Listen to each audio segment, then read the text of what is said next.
Hi അസ്സലാമു അലൈക്കും. Welcome back to your channel. നമ്മുടെ പുതിയൊരു വീഡിയോയിലേക്ക് എല്ലാ കൂട്ടുകാർക്കും സ്വാഗതം. അപ്പോൾ ഇന്നത്തെ നമ്മളെ വീഡിയോ ചെറിയൊരു വീഡിയോ ആണ് കേട്ടോ. എളുപ്പത്തിൽ ഉണ്ടാക്കാൻ പറ്റിയിട്ടുള്ള നല്ല അടിപൊളി ഒരു തക്കാളിക്കറിൻ്റെ റെസിപ്പിയും അതേപോലെ തന്നെ പപ്പടമൊക്കെ വെച്ചിട്ട് നല്ല അടിപൊളി ഒരു തോരൻ്റെ റെസിപ്പിയൊക്കെ ഇൻക്ലൂഡ് ആക്കിയിട്ടുള്ള ഒരു വീഡിയോ ആണ്. അപ്പോൾ നമ്മൾ റെസിപ്പീസൊക്കെ നിങ്ങൾ ട്രൈ ചെയ്ത് നോക്കലുണ്ട് എന്ന് പറയലുണ്ടല്ലോ. അപ്പോൾ അങ്ങനത്തെ ആൾക്കാർക്കൊക്കെ ഇത് ട്രൈ ചെയ്ത് നോക്കാൻ പറ്റും. പിന്നെ അധികം ഇൻഗ്രീഡിയൻസ് ഒന്നും വേണ്ട കേട്ടോ. നമ്മളെ കിച്ചണിലുള്ള തക്കാളിയൊക്കെ നമ്മളെ കിച്ചണിൽ എപ്പോഴും ഉണ്ടാവുമല്ലോ, തക്കാളി സവാള. അപ്പോൾ തക്കാളി സവാളയൊക്കെ വെച്ചിട്ടാട്ടോ ഒരു കറി ഉണ്ടാക്കുന്നത്. അതേപോലെ തന്നെ ജോലിയൊക്കെ കഴിഞ്ഞ് വന്നിട്ടാണ് കിച്ചണിൽ കയറിയാണ്ട് കറിയൊക്കെ ഉണ്ടാക്കുന്നത്. അപ്പോൾ എളുപ്പം ഉണ്ടാക്കാൻ പറ്റണല്ലേ നമ്മൾ ചെയ്യുള്ളൂ. എളുപ്പത്തിൽ ഉണ്ടാക്കിയാൽ മാത്രം പോരാ, കഴിക്കുമ്പോൾ നല്ല ടേസ്റ്റും വേണ്ടേ. അപ്പോൾ എന്തായാലും നമുക്ക് വീഡിയോ കണ്ടോ കേട്ടോ. അപ്പോൾ ഇന്ന് രാവിലെ വീഡിയോ എടുക്കാനൊന്നും പറ്റിയിട്ടില്ല. ഇന്ന് നല്ല തിരക്കുള്ളൊരു ദിവസമാണ് കേട്ടോ. നമുക്ക് ചോക്കാട് പഞ്ചായത്തിൽ ഫസ്റ്റ് എയ്ഡ് വാങ്ങാൻ വേണ്ടിയിട്ട് പോകേണ്ടിന് HSOമാരെ കയ്യിൽ നിന്ന്. അപ്പോൾ രാവിലെ നേരത്തെ പോവും വേണം. പിന്നെ അതേപോലെ നമ്മൾ പോണതിൻ്റെ മുന്നേ നമ്മളെ വീട്ടു ജോലി തീർക്കണം.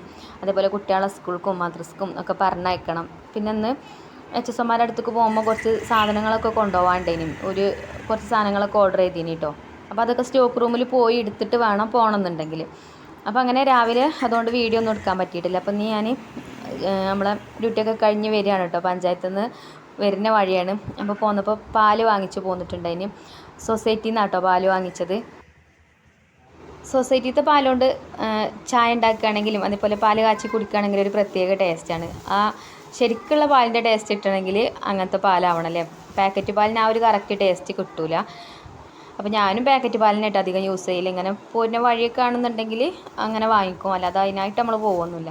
പിന്നെ അതേപോലെ കുറച്ച് ഓറഞ്ചൊക്കെ വാങ്ങിയിട്ടുണ്ട് ഇനി പോന്നപ്പം. അപ്പോൾ അതുകൊണ്ട് ജ്യൂസ് ഉണ്ടാക്കാമെന്ന് വിചാരിച്ച് ഞാൻ വീട്ടിലെത്തിക്കണം കേട്ടോ. അപ്പോൾ പിന്നെ ഈ അവിലും ഞാൻ ഇപ്പോൾ പോന്നപ്പോൾ വാങ്ങിച്ചതാണ് കേട്ടോ.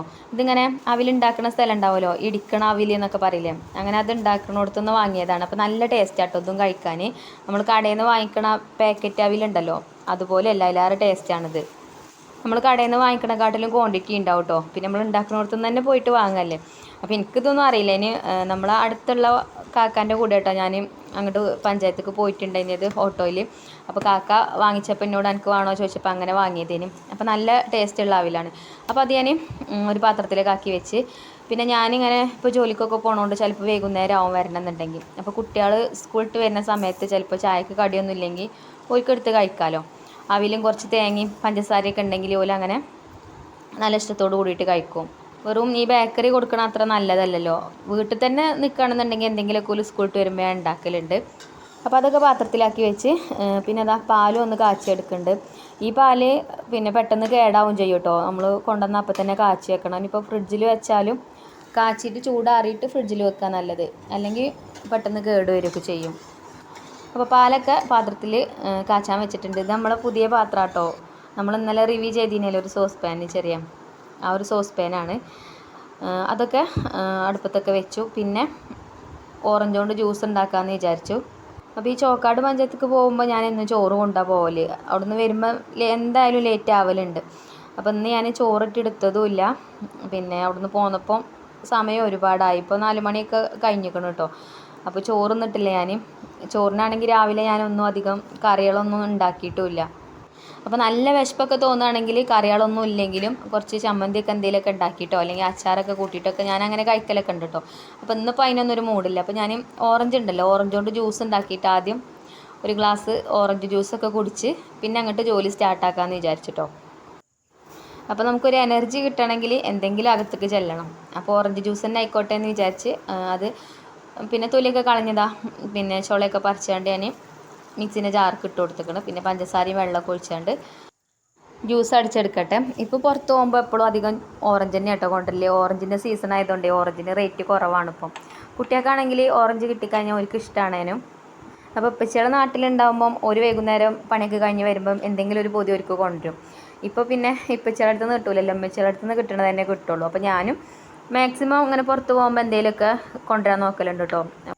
നമ്മൾ വരുമ്പം തന്നെ നമ്മളെ കയ്യിക്കാൻ നോക്കുക, കയ്യിൽ എന്തെങ്കിലും ഉണ്ടോ. അങ്ങനെ ഓറഞ്ച് ജ്യൂസൊക്കെ അടിച്ച് ജ്യൂസൊക്കെ കുടിച്ചു. ഇനിയിപ്പോൾ നമുക്ക് വേഗം കറി ഉണ്ടാക്കട്ടോ. അപ്പോൾ ഞാൻ 2 തക്കാളി എടുത്തിട്ടുണ്ട്. ഒരു സവാള തൊലിയൊക്കെ കളഞ്ഞാണ്ട് കുറച്ച് കനത്തിൽ തന്നെ കേട്ടോ കട്ട് ചെയ്തെടുത്തിട്ടുണ്ട്. അങ്ങനെ നൈസായിട്ടൊന്നുമല്ല. പിന്നെ അതേപോലെ ഇഞ്ചി വെളുത്തുള്ളി പേസ്റ്റ് കൊടുത്തിട്ടുണ്ട്. പിന്നെ അതുപോലെ കുറച്ച് കാന്താരി മുളക് കൊടുത്തിട്ടുണ്ട്. പിന്നെ വേഗം നമുക്ക് കറി ഉണ്ടാക്കാം. അപ്പോൾ ഞാൻ അവിടെ ഒരു കടായൊക്കെ അടുപ്പത്ത് വെച്ചിട്ടുണ്ട്. അതിക്ക് വെളിച്ചെണ്ണ കേട്ടോ ഒഴിച്ചു കൊടുത്തത്. 2 സ്പൂൺ വെളിച്ചെണ്ണ ഒഴിച്ചു കൊടുത്തു. പിന്നെ ഒരു നുള്ള് ഉലുവ ഇട്ട് കൊടുത്തിട്ടുണ്ട് ആദ്യം. പിന്നെ കുറച്ച് കടുക് ഇട്ട് കൊടുത്തിട്ടുണ്ട്. അങ്ങനെ ഉലുവയും കടുകൊക്കെ പൊട്ടി വന്നപ്പം അതിക്കതാ 2-3 വറ്റൽമുളക് ഇട്ട് കൊടുത്തു. കറിവേപ്പിൻ്റെ ഇല ഇട്ട് കൊടുത്തു. ഇനി അത് കുറച്ച് മാറ്റി വെക്കുന്നുണ്ട് കേട്ടോ. അതിൽ നിന്ന് നമുക്ക് കറി ഉണ്ടാക്കിയിട്ട് ലാസ്റ്റ് ഇട്ട് കൊടുക്കാനാണ്. എന്നാൽ പിന്നെ ലാസ്റ്റ് ഇനി താളിച്ചെടുക്കേണ്ട ആവശ്യമില്ല. ഇനി നമ്മൾ അരിഞ്ഞു വെച്ച സവാളയ്ക്ക് ചേർത്ത് കൊടുത്തിട്ടുണ്ട്.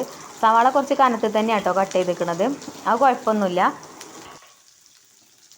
ഇനി ഇതിലേക്ക് ആവശ്യത്തിനുള്ള ഉപ്പും കൂടെ ചേർത്ത് കൊടുക്കാം. പിന്നെ സവാള നല്ലോണം ഇങ്ങോട്ട് വഴന്ന് പിന്നെ ഗോൾഡൻ കളർ ആവുമൊന്നും വേണ്ട, ജസ്റ്റ് ഒന്ന് വാടി കിട്ടിയാൽ മാത്രം മതി. ഇനി ഇതിലേക്ക് ഒരു 1/2 ടീസ്പൂൺ ഇഞ്ചി വെളുത്തുള്ളി പേസ്റ്റും ചേർത്ത് കൊടുത്തിട്ടുണ്ട്. ഇഞ്ചി വെളുത്തുള്ളി പേസ്റ്റ് ഇല്ലെങ്കിലും കുഴപ്പമില്ല കേട്ടോ. പിന്നെ ഇഞ്ചി ചെറുതാക്കി അരിഞ്ഞിട്ട് അത് ചേർത്ത് കൊടുത്താലും മതി. അതേപോലെ ഒരു 3-4 അല്ലി വെളുത്തുള്ളി തൊലിയൊക്കെ കളഞ്ഞാണ്ട് ചെറുതാക്കി അരിഞ്ഞ് അത് ചേർത്ത് കൊടുത്താലും മതി കേട്ടോ. അങ്ങനെ അതും ചേർത്ത് വഴറ്റി കൊടുത്തതിന് ശേഷം കുറച്ച് കാന്താരി മുളകും അങ്ങനെ ഇട്ട് കൊടുത്തിട്ടുണ്ട്. പച്ചമുളക് ചേർത്താലും മതി, ഞാൻ കാന്താരി മുളക് ഉണ്ടായപ്പോൾ ചേർത്തുന്നുള്ളൂ. അങ്ങനെ അതൊക്കെ ചേർത്ത് വഴറ്റി കൊടുത്തതിന് ശേഷം പിന്നെ അതിലേക്കുള്ള മസാലപ്പൊടികൾ ചേർത്ത് കൊടുത്തു. 1 സ്പൂൺ മല്ലിപ്പൊടി ചേർത്തു, 1/4 സ്പൂണ് പിന്നെ മുളക് പൊടിയും ചേർത്തു, 1/2 ടീസ്പൂൺ മഞ്ഞൾപ്പൊടിയും ചേർത്ത് കൊടുത്തിട്ടുണ്ട്. എന്നിട്ട് ഇതാ പൊടികളെ പച്ചമണം മാറുന്നത് വരെ നല്ല രീതിയിൽ തന്നെ ഒന്ന് വഴറ്റി കൊടുത്തിട്ടുണ്ട്. ഇനി നമുക്ക് തക്കാളി ചേർത്ത് കൊടുക്കാം. അപ്പോൾ ഞാൻ 2 തക്കാളിയാണല്ലോ എടുത്തിരുന്നത്. അതിതാ കുറച്ച് വലിയ പീസാക്കിയിട്ടാട്ടോ കട്ട് ചെയ്തെടുത്തിട്ടുള്ളത്. തക്കാളി എടുക്കുമ്പോൾ നല്ല പഴുത്ത തക്കാളി എടുക്കാം കേട്ടോ നല്ലത്. എന്നാൽ കറി കാണാനും നല്ല ഭംഗി ഉണ്ടാവും. അപ്പോൾ എൻ്റെ തക്കാളി കുറച്ച് പഴുപ്പ് കുറവാണ്, എന്നാലും കുഴപ്പമൊന്നുമില്ല. പിന്നെ തക്കാളി തന്നെ നല്ലോണം വഴറ്റി കൊടുക്കേണ്ട ആവശ്യമില്ല കേട്ടോ. ജസ്റ്റ് അതിൻ്റെ ആ മേലത്തെ തൊലി ഇങ്ങനെ ഇളകി വരുമല്ലോ, അതുവരെ വഴറ്റി കൊടുത്താൽ മതി. അങ്ങനെ തക്കാളിയൊക്കെ വഴറ്റി കൊടുത്തതിന് ശേഷം പിന്നെ ഞാൻ തേങ്ങ അരച്ചതേക്ക് ചേർത്ത് കൊടുത്തു. പിന്നെ ആവശ്യത്തിനുള്ള വെള്ളം ഒഴിച്ചു കൊടുത്തിട്ടുണ്ട്, ജാറൊക്കെ ചുഴറ്റിയിട്ട്. അപ്പോൾ കറി നിങ്ങൾക്ക് കുറച്ച് ലൂസായിട്ടാണ് വേണ്ടതെന്നുണ്ടെങ്കിൽ കുറച്ചും കൂടെയൊക്കെ വെള്ളം ഒഴിച്ചു കൊടുക്കാം കേട്ടോ. അപ്പോൾ ഞാൻ കുറച്ച് തിക്കായിട്ടുള്ള കറിയാണ് ഉണ്ടാക്കുന്നത്, അതുകൊണ്ട് ഇനി വെള്ളമൊന്നും ഒഴിച്ചു കൊടുക്കണില്ല. പിന്നെ നമ്മൾ കറിക്ക് തേങ്ങ അരച്ചത് ഒഴിച്ചു കൊടുക്കുമ്പോൾ നല്ലോണം കറി തിളപ്പിച്ചെടുക്കരുത്. ഇതേപോലെ കയ്യിലോ അല്ലെങ്കിൽ തവിയൊക്കെ വെച്ചിട്ട് നല്ലോണം ഇങ്ങനെ ഇളക്കി കൊടുക്കണം കേട്ടോ. നല്ലോണം ഇങ്ങനെ തിളച്ച് മാറിയാൻ സമ്മതിക്കരുത്. അപ്പോൾ തേങ്ങ അരച്ചത് ഒഴിച്ചതല്ലേ, അപ്പോൾ അതിങ്ങനെ കറി പിരിയും ചെയ്യും. പിന്നെ അതേപോലെ തന്നെ കാണാനും ഒരു ഭംഗി ഉണ്ടാവില്ല. അപ്പോൾ തിളക്കാൻ അനുവദിക്കാതെ ഇതേപോലെ നല്ലോണം ഇങ്ങനെ ഇളക്കി കൊടുത്താൽ മതി. പിന്നെ ചെറിയ തീയിലിട്ടിട്ടാണ് കേട്ടോ ഞാനിത് ഇളക്കി കൊടുക്കുന്നത്. ഇപ്പോൾ നമ്മളെ തേങ്ങയൊക്കെ കുക്കായി വന്നിട്ടുണ്ട്. പിന്നെ തിള ഇങ്ങനെ ചെറുതായിട്ട് വരുന്നുണ്ട്. ഞാൻ ഫ്ലെയിം ഓഫ് ആക്കി കൊടുത്തിട്ടുണ്ട് കേട്ടോ. അപ്പോൾ നമ്മളെ സ്റ്റീലിൻ്റെ കടായിൻ്റെ പവർ അതാണ് കേട്ടോ. നമ്മൾ പിന്നെ എന്താ പറയുക, മൺകലത്തിലൊക്കെ കുക്ക് ചെയ്യുമ്പോൾ തീ ഓഫാക്കി കഴിഞ്ഞാലും കണ്ടിട്ടില്ല കറി തിളക്കണ്. അതേപോലെ തന്നെ കേട്ടോ ഈ കറി, കറിയല്ല കേട്ടോ, ഈ ഒരു കടായിൻ്റെ കാര്യമാണ് ഞാൻ പറഞ്ഞത്. അപ്പോൾ ഇതാ നമ്മളെ കറി ഇപ്പോൾ റെഡി ആയിട്ടുണ്ട്. ഞാൻ നേരത്തെ താളിച്ചതൊക്കെ കുറച്ച് മാറ്റി വെച്ചിരുന്നല്ലോ, അതൊക്കെ കറിൻ്റെ മേലെ കൂടെ ഇട്ട് കൊടുത്തിട്ടുണ്ട്. ഇനി നമുക്ക് കറി തൂമിച്ചെടുക്കേണ്ട ആവശ്യമൊന്നുമില്ല. അപ്പോൾ ഇത്രേ ഉള്ളൂ കേട്ടോ, തക്കാളിക്കറി റെഡിയായി. ഇനി നമുക്ക് പപ്പടം വെച്ചിട്ടൊരു തോരനും കൂടെ ഉണ്ടാക്കാം. അപ്പോൾ ഞാനൊരു 4-5 പപ്പടം എടുക്കണുള്ളൂ കേട്ടോ. നിങ്ങൾക്ക് എത്രയാണോ വേണ്ടത് അതിനനുസരിച്ചിട്ട് എടുത്താൽ മതി. നമ്മൾ രാവിലെ അല്ല ഉച്ചക്കൊക്കെ ഉണ്ടാക്കുമ്പോൾ ഉച്ചക്കൊക്കെ വൈകുന്നേരത്തിനൊക്കെ കണ്ടിട്ട് അങ്ങനെ ഉണ്ടാക്കും. ഇതിപ്പോൾ വൈകുന്നേരത്തിനല്ല, അപ്പോൾ കുറച്ച് മതി കേട്ടോ. അപ്പോൾ ഞാനൊരു 4-5 പപ്പടം തന്നെ എടുത്തിട്ടുള്ളൂ. എന്നിട്ട് അത് ഇതേപോലെ അങ്ങനെ ചെറുതാക്കിയിട്ട് കട്ട് ചെയ്തെടുക്കണം. നമുക്കിഷ്ടമുള്ള ഷേപ്പിൽ കട്ട് ചെയ്തെടുക്കാം കേട്ടോ. പിന്നെ തോരനൊക്കെ ആകുമ്പോൾ കുറച്ച് ചെറുതാക്കിയിട്ട് കട്ട് ചെയ്യല്ലേ നല്ലത്. അപ്പോൾ ഇതാ ഞാൻ ഈ ഒരു രീതിയിലാട്ടോ ഇത് കട്ട് ചെയ്തെടുത്തിട്ടുള്ളത്. ഇത് തന്നെ എളുപ്പത്തിൽ ഉണ്ടാക്കാൻ പറ്റിയിട്ടുള്ള ഒരു റെസിപ്പിയാണ് കേട്ടോ. അപ്പോൾ ഇനി നമുക്ക് ഇതും വേഗം ഉണ്ടാക്കാൻ നോക്കാം. അപ്പോൾ ഞാൻ നമ്മളെ സ്റ്റീലിൻ്റെ ഒരു പാൻ ഇവിടെ അടുപ്പത്ത് വെച്ചിരിക്കണ്. എന്നിട്ട് അതിക്ക് ഒരു 2 ടേബിൾ സ്പൂൺ വെളിച്ചെണ്ണ ഒഴിച്ച് കൊടുത്തിട്ടുണ്ട്. ഇനി നമ്മൾ കട്ട് ചെയ്ത് വെച്ച പപ്പടം ഉണ്ടല്ലോ, പപ്പടം ഇതിലിട്ടിട്ട് ഒന്ന് വറുത്തെടുക്കണം കേട്ടോ. അപ്പോൾ ഞാൻ 2 പ്രാവശ്യമാക്കിയിട്ട് ഇട്ടിട്ടാണ് വറുത്തെടുക്കുന്നത്. ഒക്കെ കൂടെ ഇട്ട് കൊടുത്തു കഴിഞ്ഞാൽ ശരിക്കും ഇങ്ങോട്ട് മുരിഞ്ഞ് റെഡിയായി വരില്ല കേട്ടോ. പപ്പടം ശരിക്കും വെന്ത് കിട്ടൂല. നമ്മൾ കുറച്ച് എണ്ണയല്ലേ ചേർത്തിട്ടുള്ളൂ. അപ്പോൾ ഇതാ ഫസ്റ്റ് ട്രിപ്പ് ഇവിടെ റെഡി ആയിട്ടുണ്ട്. പിന്നെ ഞാൻ ബാക്കിയുള്ളതും കൂടെ അതേപോലെ ഫ്രൈ ചെയ്തെടുത്തു. ഇനി നമുക്ക് ഈ ഒരു എണ്ണയ്ക്ക് തന്നെ സവാള അരിഞ്ഞത് ചേർത്ത് കൊടുക്കണം കേട്ടോ. ഞാൻ ഇപ്പോൾ ഒരു സവാള ഇവിടെ അരിഞ്ഞെടുത്തിട്ടുണ്ട്. ഇനി നമുക്ക് ആ ഒരു സവാള അരിഞ്ഞത് ഇതിലേക്ക് ചേർത്ത് കൊടുക്കാം. ഓയിൽ കൂടുതലുണ്ടെങ്കിൽ കുറച്ച് മാറ്റിയാൽ മതി കേട്ടോ. നമ്മൾ കുറച്ച് ഓയിലല്ലേ ഒഴിച്ച് കൊടുത്തിട്ടുള്ളൂ, അതുകൊണ്ട് പിന്നെ അതിന് മാറ്റിയിട്ടൊന്നുമില്ല. അങ്ങനെ ഇതാ ആ സവാള അരിഞ്ഞത് അതിലേക്ക് ചേർത്ത് കൊടുത്ത് ഒന്ന് വഴറ്റി കൊടുക്കുന്നുണ്ട്. സവാള വഴറ്റി കൊടുത്തിട്ട് പിന്നെ അതിലേക്കുള്ള പച്ചമുളക് ചേർത്ത് കൊടുക്കുക. അപ്പോൾ ഞാൻ കാന്താരി മുളക് ഇട്ട് കൊടുത്തിരിക്കുന്നത്. കാന്താരി മുളക് ഞെട്ടൊന്നും കളഞ്ഞിട്ടില്ല, അത് അങ്ങനെ തന്നെ ഇട്ട് കൊടുത്തേക്കാണ്. പിന്നെ അതേപോലെ തന്നെ കുറച്ച് കറിവേപ്പിൻ്റെ ഇലയും ചേർത്ത് കൊടുത്ത് ഒന്ന് വഴറ്റി കൊടുക്കുന്നുണ്ട്. പിന്നെ ഒരു നുള്ളു ഉപ്പും ചേർത്ത് കൊടുക്കുന്നുണ്ട്. സവാളയ്ക്കുള്ള ഉപ്പ് മാത്രമേ ഞാൻ ഇട്ട് കൊടുക്കണുള്ളൂ കേട്ടോ. പപ്പടത്തിൽ നല്ലോണം ഉപ്പുണ്ടാവും. അപ്പോൾ പിന്നെ അധികം ഉപ്പ് ചേർത്താൽ ഉപ്പിച്ചിട്ട് ഇത് കഴിക്കാൻ കഴിയൂല കേട്ടോ. അപ്പോൾ ഞാൻ ഒരു നുള്ളു ഉപ്പേ ചേർത്ത് കൊടുത്തിട്ടുള്ളൂ. പിന്നെ ഇതാ ഒരു 1/2 ടീസ്പൂൺ മുളക് പൊടിയും ഒരു 1/4 ടീസ്പൂൺ മഞ്ഞൾപ്പൊടിയും കൂടെ ഇതിലേക്ക് ചേർത്ത് കൊടുത്തിട്ടുണ്ട്. ഇനി ഈ ഒരു പൊടിയുള്ള പച്ചമണം മാറുന്നത് വരെ നമുക്ക് ഇതിലിട്ടിട്ട് ഒന്ന് വഴറ്റി കൊടുക്കാം. പിന്നെ കുറച്ച് തേങ്ങ ചിരകി വെച്ചിട്ടുണ്ടായിന് കേട്ടോ, അതും കൂടെ അതിലേക്ക് ചേർത്ത് കൊടുക്കണം. ഒരു ചെറിയ 2 കൈപ്പിടി തേങ്ങ ചിരകിയതാട്ടോ ഞാൻ ചേർത്ത് കൊടുക്കണത്. ഇനി മസാലയൊക്കെ തേങ്ങയിലൊന്ന് പിടിക്കാൻ വേണ്ടിയിട്ട് ഇതേപോലെ ഒന്ന് മിക്സ് ചെയ്ത് കൊടുക്കുക. കുറച്ച് നേരം ഇതിലിട്ടിട്ട് ഒന്ന് വഴറ്റിയെടുക്കുക കേട്ടോ. എന്നിട്ട് തേങ്ങ ഒന്ന് കുക്കായി വന്നിട്ട് നമ്മൾ ഫ്രൈ ചെയ്ത് ഒഴിച്ച പപ്പടം ഉണ്ടല്ലോ, ആ പപ്പടം അതിലേക്ക് ചേർത്ത് കൊടുക്കുക. എന്നിട്ടൊക്കെ കൂടെ ഒന്ന് യോജിപ്പിച്ചെടുക്കാം. അപ്പോൾ ഇത്രയേ ഉള്ളൂ കേട്ടോ. അപ്പോൾ പപ്പടം തോരനും റെഡിയാവും. എളുപ്പമല്ല ഉണ്ടാക്കാൻ. പിന്നെ എന്താ പറയുക, ചിക്കന്, ബീഫ്, മീൻ അതൊന്നും ഇല്ലെങ്കിലും ഈ ഒരു കറിയും ഇതേപോലെ ഒരു പപ്പടത്തോരനും എന്തെങ്കിലും ഒരു അച്ചാറും ഒക്കെ ഉണ്ടെങ്കിൽ തന്നെ നമുക്ക് വയറ് നിറച്ച് ചോറ് കഴിക്കാം. പിന്നെ ചിക്കനും ബീഫൊക്കെ നിർബന്ധമുള്ള ആൾക്കാരുണ്ടാവുമല്ലോ, മീനോ എന്തെങ്കിലുമൊക്കെ കഴിക്കണ നിർബന്ധമുള്ള ആൾക്കാരുണ്ടാവുമല്ലോ, അങ്ങനത്തെവർക്ക് പറ്റൂല കേട്ടോ. എന്നെപ്പോലെയുള്ള ആൾക്കാർക്കൊക്കെ പറ്റും. എനിക്ക് ഇടയ്ക്കിടയ്ക്ക് ഇങ്ങനെ ചോറിൻ്റെ കൂടെ ഈ കാന്താരി മുളകൊക്കെ കടിക്കുന്നത് ഭയങ്കര ഇഷ്ടമാണ് കേട്ടോ. അപ്പോൾ എന്തെങ്കിലും ഒരു കറിയോ ഇതേപോലെ ഒരു തോരനൊക്കെ ഉണ്ടെങ്കിലും ഞാൻ വയറച്ച് ചോറ് കഴിക്കും. പിന്നെ കുട്ടികൾക്ക് വേണമെന്നുണ്ടെങ്കിൽ ഇപ്പോൾ ഒരു മുട്ടയൊക്കെ പൊരിച്ചു കൊടുത്താലും മതി. ഞാൻ പിന്നെ ഇന്ന് വേറെ ഒന്നും ഉണ്ടാക്കിയിട്ടില്ല കേട്ടോ. ഈ ഒരു കറിയും ഈ ഒരു തോരനും കൂട്ടിയിട്ട് തന്നെയാണ് കുട്ടികളൊക്കെ ചോറ് കഴിച്ചത്. പിന്നെ ഇന്നിപ്പോൾ വൈകുന്നേരത്തിന് ചപ്പാത്തിയും ദോശയും അങ്ങനെയുള്ളതൊന്നുമില്ല, വെറും ചോറ് തന്നെയാട്ടോ നമ്മൾ കഴിക്കുന്നത്. ഇന്നിപ്പോൾ ഉച്ചയ്ക്ക് ചോറ് കഴിച്ചിട്ടില്ലല്ലോ.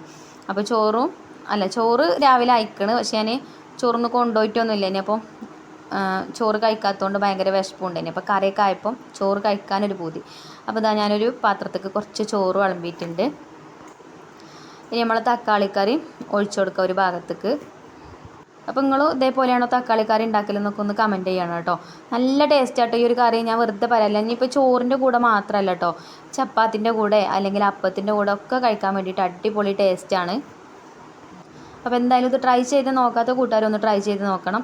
അപ്പോൾ നമ്മൾ റെസിപ്പീസൊക്കെ നിങ്ങൾ ട്രൈ ചെയ്യലുണ്ടല്ലോ, പ്രവാസികൾ ചിലവർ ട്രൈ ചെയ്യലുണ്ടെന്ന് പറയലുണ്ട്. അതേപോലെ ചില കൂട്ടുകാരൊക്കെ റെസിപ്പീസൊക്കെ ട്രൈ ചെയ്യലുണ്ടെന്ന് പറയലുണ്ട്. അപ്പം ഒന്ന് ട്രൈ ചെയ്ത് നോക്കുകൊണ്ട്, എന്നിട്ട് നിങ്ങൾ ഫീഡ്ബാക്ക് പറയാൻ മറക്കും ചെയ്യരുത് കേട്ടോ. അപ്പോൾ ഇതാ ഞാൻ ചോറൊക്കെ വിളമ്പി ഒരു ഭാഗത്തേക്ക് കുറച്ച് തക്കാളിക്കറിയും അതേപോലെ ഒരു ഭാഗത്തേക്ക് നമ്മളെ പപ്പടത്തോരനൊക്കെ ഇട്ട് കൊടുത്തിക്കണം. പിന്നെ കുറച്ച് അച്ചാറും കൊടുത്തിട്ടുണ്ട്. അപ്പോൾ എന്തിനാല്ലേ ചിക്കനും ബീഫൊക്കെ ഇങ്ങനത്തെ ഒരു കറിയും അതേപോലെ ഈ ഒരു പപ്പടത്തോരനൊക്കെ ഉണ്ടെങ്കിൽ തന്നെ നമുക്ക് വയറ് നിറച്ച് ചോറ് കഴിക്കാം. പിന്നെ നമ്മൾ ജോലിക്കൊക്കെ പോണ വീട്ടമ്മമാർക്ക് പറ്റിയിട്ടുള്ള റെസിപ്പീസ് തന്നെയാണ് കേട്ടോ. രാവിലെ ആണെങ്കിലും ഇനിയിപ്പോൾ വൈകുന്നേരത്തിനൊക്കെ ചപ്പാത്തിക്കൊക്കെ ഉണ്ടാക്കാൻ പറ്റിയൊരു കറിയൊക്കെ തന്നെയാണ് കേട്ടോ ഈ ഒരു തക്കാളിക്കറി. പ്രത്യേകിച്ച് നമ്മൾ ജോലിക്കൊക്കെ പോയി വരുന്ന ടൈമിൽ ഈസി ആയിട്ട് ഉണ്ടാക്കാൻ പറ്റിയിട്ടുള്ള കറികളൊക്കെ തന്നെയാണ് നോക്കുക അല്ലേ. അങ്ങനെ ജോലിക്കൊക്കെ പോണ വീട്ടമ്മമാർക്കൊക്കെ ട്രൈ ചെയ്ത് നോക്കാൻ പറ്റിയിട്ടുള്ള റെസിപ്പിയാണ് കേട്ടോ. അപ്പോൾ എന്തായാലും ഞാൻ ഈ ഒരു തക്കാളിക്കറിയും പപ്പടത്തോരനൊക്കെ കൂട്ടിയിട്ട് ഞാൻ വയറിറച്ച് ചോറൊക്കെ കഴിച്ചു. അപ്പോൾ ഇനി രാത്രി കിടക്കാനാകുമ്പോൾ ഇനിയിപ്പോൾ എന്തെങ്കിലുമൊക്കെ ഒന്ന് വേണമെങ്കിൽ കഴിച്ചാൽ മതി. ഇനിയിപ്പോൾ ചോറിപ്പോൾ ഉച്ചക്കത്തതും രാത്രിക്കത്തതും ഒക്കെ ഒപ്പാട്ടോ കഴിച്ചത്. അങ്ങനെ അതൊക്കെ കഴിച്ചു. പിന്നെ നമ്മൾ പാല് കാച്ചി വെച്ചിനല്ലോ, അപ്പോൾ കണ്ടോ ഒറിജിനൽ പാലാകുമ്പോൾ ഈ ഒരു പാലിൻ്റെ പാടം ഇങ്ങനെ ഉണ്ടാവും. ഇത് കാണാൻ തന്നെ ഒരു നല്ല രസമല്ലേ, കഴിക്കാനും നല്ല ടേസ്റ്റ് ആട്ടോ. പിന്നെ നെയ്യൊക്കെ ഉണ്ടാക്കുന്ന ആൾക്കാരുണ്ടെങ്കിൽ അങ്ങനെ ഉണ്ടാക്കും. ഞാനും ഉണ്ടാക്കിന് കേട്ടോ ആദ്യമൊക്കെ. ഇപ്പോൾ പിന്നെ അതൊന്നും ട്രൈ ചെയ്യലില്ല. അപ്പോൾ ഇനി ഇൻഷാ അല്ലാഹ് നാളെ കാണാം. Thank you for watching.